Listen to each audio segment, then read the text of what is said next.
Bonjour et bienvenue dans cette nouvelle vidéo. Aujourd'hui nous allons parler de la cité perdue de l'Atlantide.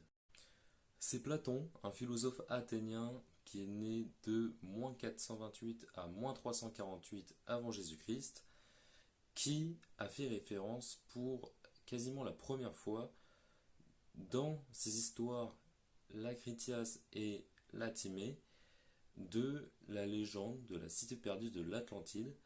Il dit aussi que ces cités seraient tout simplement au-delà des monts. La cité serait au nord des rochers de Gibraltar, selon lui. Donc les rochers qui se situent dans le détroit de Gibraltar. Ça du coup c'est la partie origine de la cité perdue. Maintenant nous allons parler de l'histoire de la cité de l'Atlantide, le sujet personnellement que je trouve le plus intéressant de la vidéo. Donc il faut savoir que lorsque les dieux se partagèrent la terre, Poséidon reçut une énorme île, du coup. Ils allèrent y habiter, sa femme, enfin sa partenaire qui était mortelle et lui, où du coup sa partenaire féconda 5 lignées de jumeaux qui se partagèrent l'île.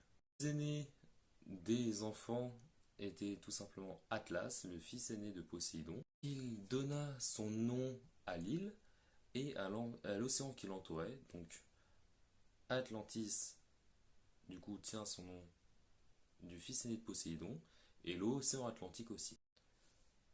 Pendant des générations, tout s'est bien passé, mais à un moment, les Atlantes, les descendants des premiers Atlantes, ont décidé de se révolter, sont devenus expansionnisme. En gros, ont eu une envie d'invasion et de barbarie. Il faut savoir que pourtant Atlantis est gouverné par des souverains sages pendant tout le long de son existence. Donc il faut savoir qu'ils ont fait plusieurs invasions, de la Libye à l'Égypte et de l'Europe jusqu'à l'Italie, dans un peuple dénommé Tyrénie. Il faut savoir que les invasions se sont stoppées à Athènes, où du coup ils les ont arrêtés. En même temps, ils ont décidé de libérer quelques villages qui étaient du coup sous leur emprise, sous l'emprise des Atlantes.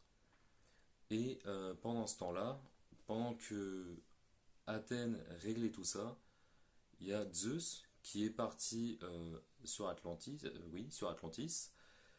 pour du coup les punir. Et ce qui s'est passé, c'est que Zeus a trouvé ça indigne des descendants des dieux de faire ça. Donc du coup, il a décidé de les punir en faisant engloutir Atlantis.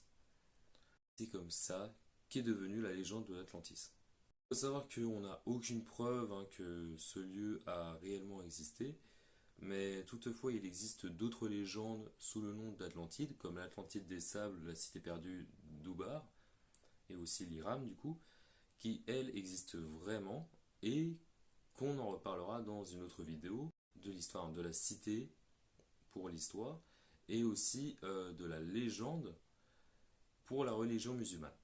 Mais ça, ce sera dans la prochaine vidéo.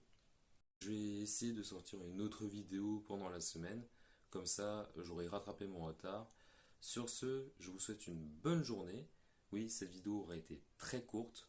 Je vous dis à plus tard. N'hésitez pas à mettre un pouce bleu, à vous abonner, mettre la cloche de notification. À plus tard. Ciao ciao.